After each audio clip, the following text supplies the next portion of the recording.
is setting Diddy up. Immediately after because Jay-Z paid somebody up just so he couldn't have a good night. You, Sean. Hey, man. Weirdo. Oof. I don't get no what you got in your head, that neural link. You'll never outthink me. Ever. All I do is frustrate your AI.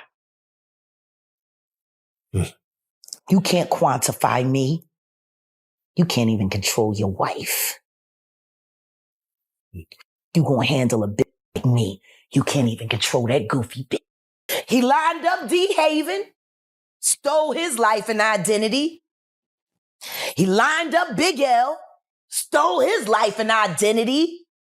He lined up Dame Dash, stole his life, identity, and took his love.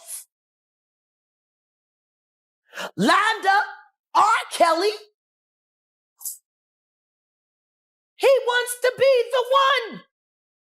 Who the fuck was these people supposed to go to? You can't go to the boss because the boss is fucking you. And the boss's boss don't get no fuck. Can't go to the authorities. They're all bought and paid for. You could try to get a special prosecutor, but they'll just pay somebody to reassign him to another case. Where the fuck you go? Jay-Z isn't just trending. He's being accused of orchestrating the silence of Diddy's victims. And if what Katt Williams just dropped is even half true, the streets might be looking at a new puppet master in hip-hop. A leaked video allegedly captures Jay-Z threatening witnesses tied to Diddy's now infamous freak-off parties, and for the first time in years, people are asking if HOV is more than just the mogul we've all idolized. Could he be the man making Diddy's problems disappear from behind the curtain? The whispers about Jay-Z being hip-hop's ultimate fixer just exploded into full-blown fire thanks to Katt Williams, who isn't just naming names, he's naming his name. From federal lawsuits involving minors, masked men, and drugged-up victims, to accusations that Jay has been cleaning up Diddy's messes for years to protect his own empire, this latest expose has people wondering, is Jay-Z untouchable? Or is the noose finally tightening? Because if this footage is real, and if those cryptic warnings in it mean what folks think they mean, then Diddy may not be the only one getting dragged into court in handcuffs. It begins like something out of a thriller, grainy, low-resolution footage, the kind you'd expect from a hidden phone camera or a hack security feed. The lighting is dim, flickering slightly as if filmed under an aging chandelier. You can hear the faint hum of an air conditioner, a few muffled voices in the background. But then, there he is, Jay-Z, sitting at the head of a long table, flanked by two men in dark suits, one of them barely visible. The camera shakes slightly, almost like the person holding it is nervous. Rightfully so. This is the video Katt Williams hinted at. Not directly, not explicitly, but just enough for the internet to explode with speculation. In the clip, Jay-Z's tone is calm, almost too calm. He isn't shouting. He isn't gesturing wildly. That's what makes it more chilling. You saw nothing. You say nothing. He mutters, leaning in towards someone off-screen. His words are just barely audible over the static buzz. You know what happens to people who start talking. The atmosphere is heavy. The room feels expensive. Mahogany table, soft leather chairs, but the energy is all wrong. Like something powerful is happening, but no one wants to admit it. Jay-Z glances toward the camera, just once. It's subtle, almost imperceptible, but that split-second eye contact is enough to send shivers down your spine. The video cuts off abruptly. No warning, no context, no explanation. And that's what makes it so dangerous. Because the people watching started asking, who was he talking to? What were they supposed to stay quiet about? And why does this clip feel like it's connected to something bigger, something darker? Online, theories began to swirl like wildfire. Was this tied to Diddy's case? The infamous freak-offs? Or was it something even more sinister, something no one's dared to name? No one can say for sure. But once that clip leaked, the silence that once protected hip-hop's elite started to crack. And Jay-Z's carefully curated image? it would never look the same again. For years, Katt Williams was the punchline, the eccentric comic with the wild hair and even wilder rants. The industry labeled him a burnout, a troublemaker, a paranoid burnout spewing conspiracy theories no one took seriously. He was the man storming off stages, fighting teenagers at Target, getting arrested in bizarre situations, and dropping names that made people uncomfortable. But now, in the shadow of Diddy's unraveling empire and Jay-Z's alleged involvement in silencing victims, Katt doesn't look crazy anymore. He looks calculated. Let's rewind to that now iconic sit-down with Shannon Sharpe. Most people tuned in expecting comedy, maybe some gossip, but what they got was a straight-up manifesto. Katt didn't just throw shade. He dropped names: Kevin Hart, Diddy, Jay-Z. He talked about contracts signed in blood, careers that were manufactured, artists who were chosen, not by talent, but by obedience. And while mainstream media wrote him off as unhinged, the streets were listening. They always have been. Then came the live streams, those late-night monologues where he'd speak in cryptic parables and barely veiled warnings.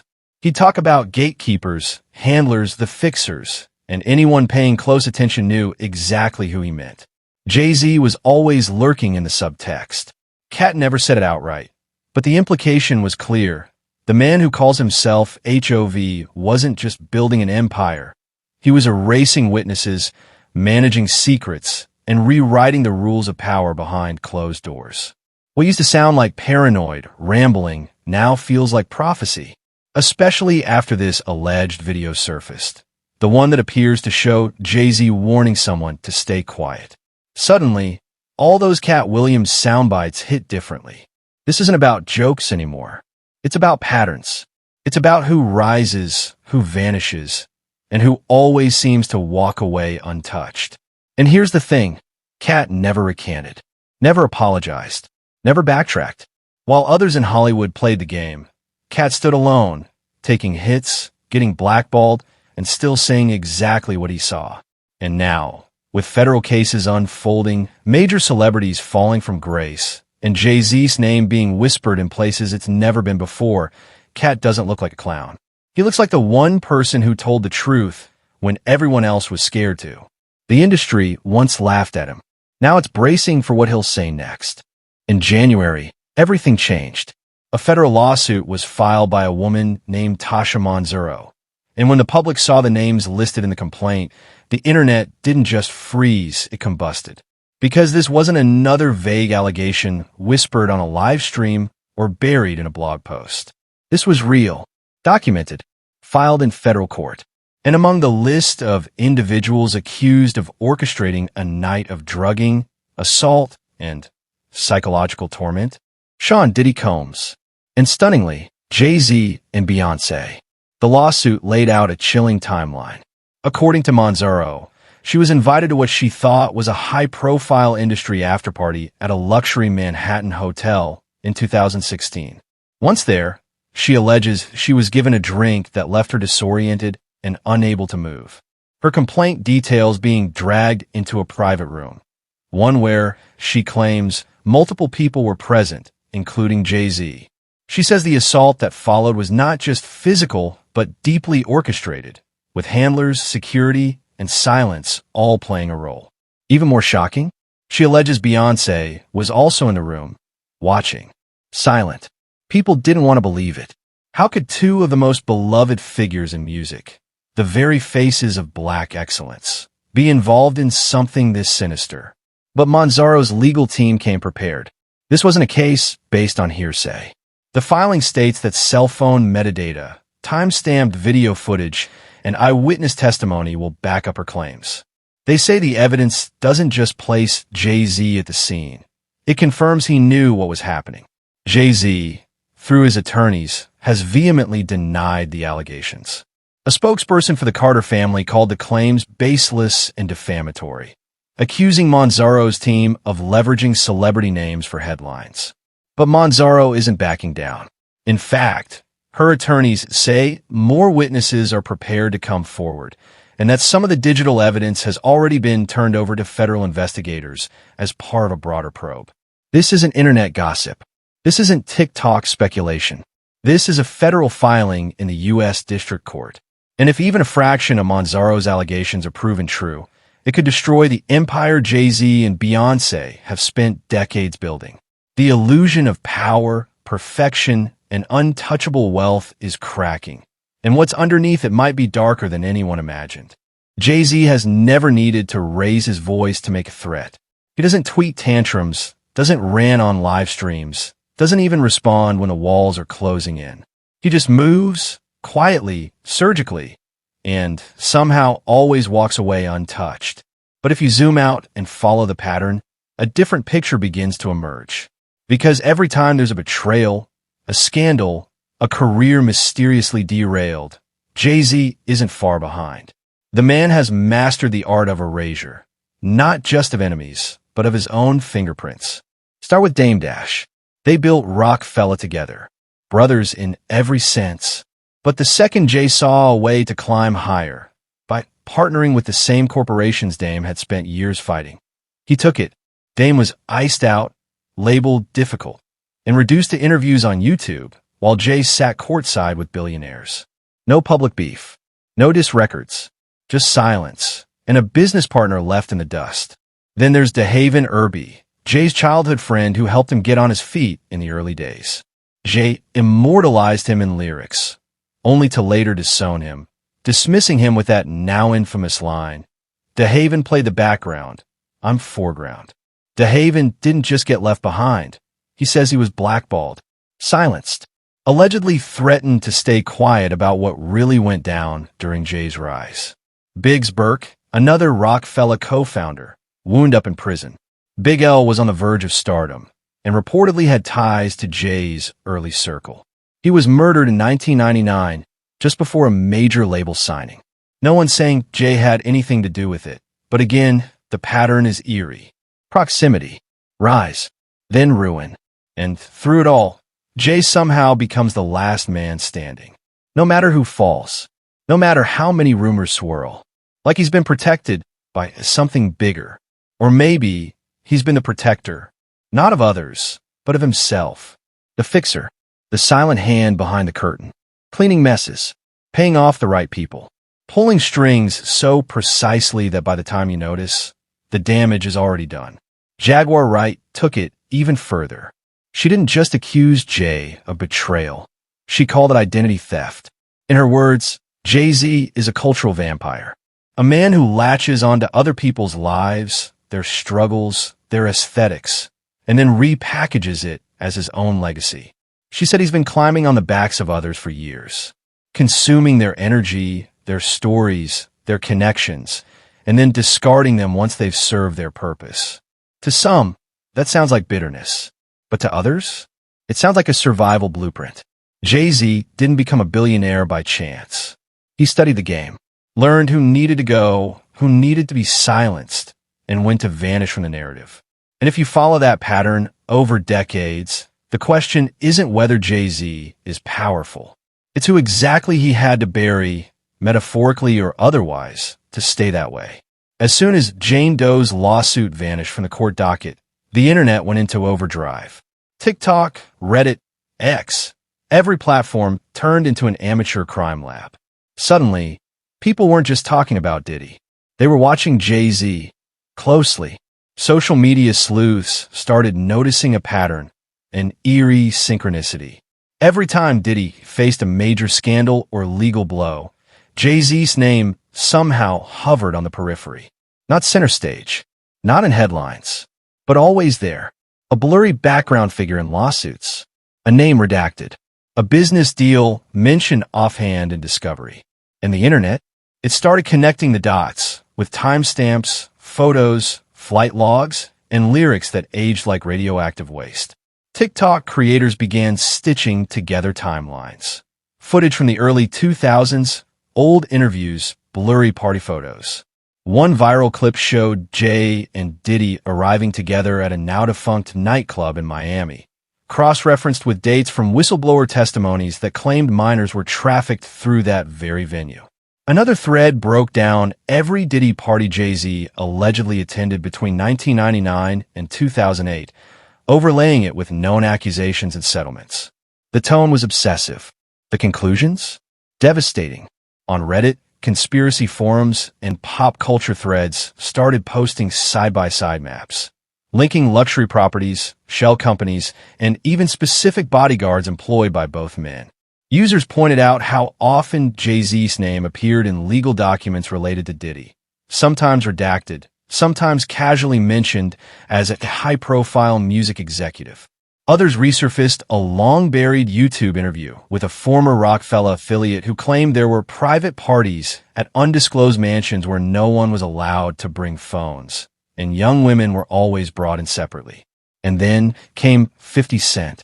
Known for his petty, strategic trolling, 50's posts usually ride the line between comedy and chaos. But in early 2024, after Diddy's homes were raided and Jane Doe's lawsuit vanished, 50 posted something different. A black and white image of Jay-Z and Diddy, arm in arm, smiling in a recording studio. No caption, just a slowed-down version of just the two of us playing in the background. The internet lost its mind. Was it shade? Was it a warning? Was 50 trying to say Jay was next? Comment sections exploded. He knows something. This is how he talks when he can't say it out loud. Y'all better read between the bars. And if 50 Cent was joking, why did that post disappear less than 24 hours later? Whether it was paranoia or prophecy, social media didn't care. The vibe had shifted. Jay-Z wasn't just a bystander anymore. He was part of the orbit. And for many online, he wasn't circling Diddy. He was protecting him. Or worse, covering for him. One of the most shocking claims to emerge from Cassie Ventura's lawsuit wasn't just about sex, trafficking, or manipulation. It was about violence. Explosive, calculated violence. In her sworn testimony, Cassie alleged that after she developed a close relationship with rapper Kid Cudi, Diddy became enraged. Possessive. She says he warned her to cut all ties with Cudi, or else. When she didn't, Diddy allegedly told her point blank, "I'll blow that A's car up." Asterisk. And then, months later, Kid Cudi's car literally exploded in his driveway. Cudi himself later confirmed it. Not speculation. Not rumor. In a rare statement to the press, he admitted that yes, his car mysteriously blew up outside his home. And yes, it was after falling out with Diddy. No suspects. No arrests. No follow-up. Just a luxury vehicle turned into ashes. A silent message sent loud and clear. Now here's where things get even darker, because during this same period, Jay-Z was reportedly in constant contact with both Cassie and Diddy. Industry insiders say Jay often played mediator, the calm in Diddy's storm. But what does that really mean? That he helped smooth things over or help cover things up? People who were close to the situation have hinted for years that Jay-Z knew how volatile Diddy could be, that he saw the outbursts, that he witnessed the threats, and that he chose to stay close anyway, signing deals, sharing jets, attending parties, and maintaining that carefully polished billionaire brotherhood. So let's ask the uncomfortable question. If Jay knew that Diddy threatened to blow up another artist's car, and then that exact thing happened, what does it mean if he said nothing? Because in stories like this, silence isn't neutral. Silence becomes strategy. It becomes self-preservation. And in the court of public opinion, silence is complicity. Jay-Z may have never lit a fuse. He may have never issued a threat. But if he was sitting at the table, hearing the plans, watching the chaos unfold, and still choosing to shake hands and pose for photos, then to many, he's not just an observer anymore. He's a protector of the machine. A man who knows where the bodies are buried and keeps quiet because digging them up would cost too much. While Diddy's empire is collapsing in real time, homes raided, lawsuits stacking up, reputation incinerated, Jay-Z has remained disturbingly silent. No statement, no tweets, no denials, just an eerie stillness. It's the kind of quiet that doesn't feel innocent. It feels calculated. And that's where the conspiracy takes shape. What if Jay-Z isn't just watching Diddy fall? What if he's orchestrating it? People online have begun floating a chilling theory that Diddy is the fall guy, the sacrificial lamb, the chosen scapegoat meant to absorb the public outrage, the federal heat, and the media hysteria, so that the Real King can walk away untouched. Clean, brand intact, legacy preserved. Think about it. Jay-Z and Diddy have been joined at the hip for over 2 decades. Business partners, party regulars, co-hosts of ultra-private events that always came with NDAs and no phone rules. If Diddy goes down for trafficking, abuse, and cover-ups, how does Jay-Z walk away spotless? Unless he's playing chess behind the scenes? It's the classic Fall Guys theory in motion. You create a ring of loyalists, buffer zones. You let the most reckless ones take center stage. Throw the wild parties, fund the escapades, sign the NDAs. And when the house of cards collapses, you're nowhere near the debris. You're in Malibu, or Monaco, or at the Grammys, giving a speech about artistry and excellence. But what if Jay's silence isn't just about protecting himself? What if it's about control? Because when powerful men see the walls closing in, they don't always run. They redirect. They offer up someone bigger than a middleman, but smaller than the king. Someone like Diddy. Someone flashy, loud, already tainted. Someone the public wants to see fall. And as Diddy gets shredded by the legal system, Jay stays untouched. Not a single federal raid. Not a single subpoena leaked. Just curated Instagram posts of him drinking rare wine in private villas. Cool, collected, unbothered. But make no mistake, the storm is getting closer. Jane Doe's lawsuit may have vanished, but the dots are still being connected. The court of public opinion is turning. And if Jay-Z is the mastermind behind the cleanup operation, he may have bought himself time, but not immunity. How many coincidences does it take before you stop calling it luck and start calling it strategy? Because when it comes to Jay-Z, there's always smoke, always whispers, always someone else's career in flames, while he walks away untouched, unbothered, almost invisible. Let's rewind. In 1999, Jay-Z stabbed record executive Lance on Rivera at a club in New York. Everyone knew it. There were witnesses. Jay turned himself in, pled guilty, served 3 years probation, and then the whole thing just disappeared. No mug shot, no media circus, no career-ending backlash. Just another platinum album. How does that happen? Who cleans something like that up so neatly? Then there's the Rockefeller Records fallout. Dame Dash gets iced out. Kareem, Biggs, Burke gets locked up on drug trafficking charges. Everyone from that era either gets blackballed, arrested, or pushed into obscurity, except Jay. He not only survives the collapse, he inherits the entire kingdom. The label, the masters, the brand. Was that just business, or was it a purge? Remember the Solange elevator fight? The only footage that's ever leaked of Beyoncé's ultra-private inner circle. And it just happens to be Solange attacking Jay. No context, no audio, just pure chaos in a luxury elevator. And yet, not a single consequence. No public statement. No scandal. Jay-Z's PR machine spun silence into mystique, and the public moved on. But what really happened in that elevator? What made Beyoncé's sister snap like that? Then came the NFL partnership. Jay-Z sits down with Roger Goodell, smiles for cameras, and suddenly he's the voice of social justice? Colin Kaepernick still can't get signed, but Jay-Z gets Super Bowl rights? How did the man who rapped still in **** become the NFL's diversity ambassador overnight? Who signed off on that? And who benefited? Everywhere you look, Jay-Z is adjacent to scandal, but never consumed by it. He's at the party, but somehow not in the footage. He's in the room, but never holding the gun. Someone else takes the fall. Someone else signs the NDA. Someone else gets burned, while he moves in silence, cashes the check, and upgrades his yacht. And now, with Diddy's empire imploding and Jane Doe's horrific claims suddenly retracted, it's happening again. The pattern, the vanishing act, the invisible hand guiding the narrative from behind the curtain. Because if Jay-Z was at that mansion, if he knew about Jane Doe's abuse, if he played any role in intimidating victims or silencing lawsuits, shouldn't the feds be knocking on his door too? Or is he protected? Too rich? Too powerful? Too connected to fall? The truth is, Jay-Z doesn't need to hide behind lawyers. He hides behind legacy. Behind the myth of the mogul, the businessman, the genius. And as long as that myth holds, no one dares to question what might really be lurking behind the billion-dollar brand. But ask yourself this. When there's smoke around every chapter of a man's career, how long can you keep pretending there's no fire? Now here's where the conspiracy turns personal. Because what if Jay-Z's influence didn't just protect him? What if it was also used to destroy others? Let's talk about Chris Brown. In 2009, Chris was the biggest pop star in the world.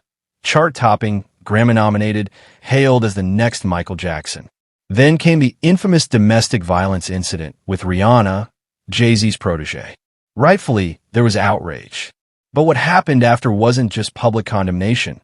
It was exile, radio blacklists, award show bans, pulled endorsements, industry doors slammed shut. But behind the scenes, that's where it gets cold. Because insiders say Jay-Z didn't just support Rihanna. He orchestrated Chris Brown's downfall. He allegedly made calls, applied pressure, quietly but powerfully ensured that Chris was iced out of every major opportunity that could have resurrected his career. Not for justice, not for healing, but for control. And remember, Rihanna was Jay-Z's artist, signed to Roc Nation. She was his golden goose, his brand. Her pain became a weapon. Chris became the sacrificial lamb. And Jay, he walked away looking like the hero, a feminist ally, a protective mentor. But was it really about protecting Rihanna? Or was it about sending a message? Because look at the aftermath. Chris Brown never fully recovered. He still drops music, still has fans, but he's no longer the cultural force he once was. Every comeback is met with shadows. Every success feels fragile. And through it all, Jay-Z remains untouched, celebrated, knighted, crowned. It's the same pattern. Someone gets too powerful, too reckless, too uncontrollable. And then, right when they think they're untouchable, they vanish. Not literally, but culturally. Their narrative gets rewritten. Their legacy gets dirted. And their access gets revoked. It's not just Chris Brown. Ask yourself, what really happened to Kanye's empire? Why did Dame Dash disappear? Why did Rockefeller crumble with Jay standing alone on the throne? How many careers has Jay-Z curated into extinction? Quietly, efficiently, ruthlessly? And if he's done it before, who's next? Maybe it's not just a theory. Maybe it's a blueprint. So the next time Jay-Z walks on stage in a tailored suit, holding a Grammy in one hand and a glass of Ace of Spades in the other, don't just clap. Ask yourself, who had to fall so he could rise?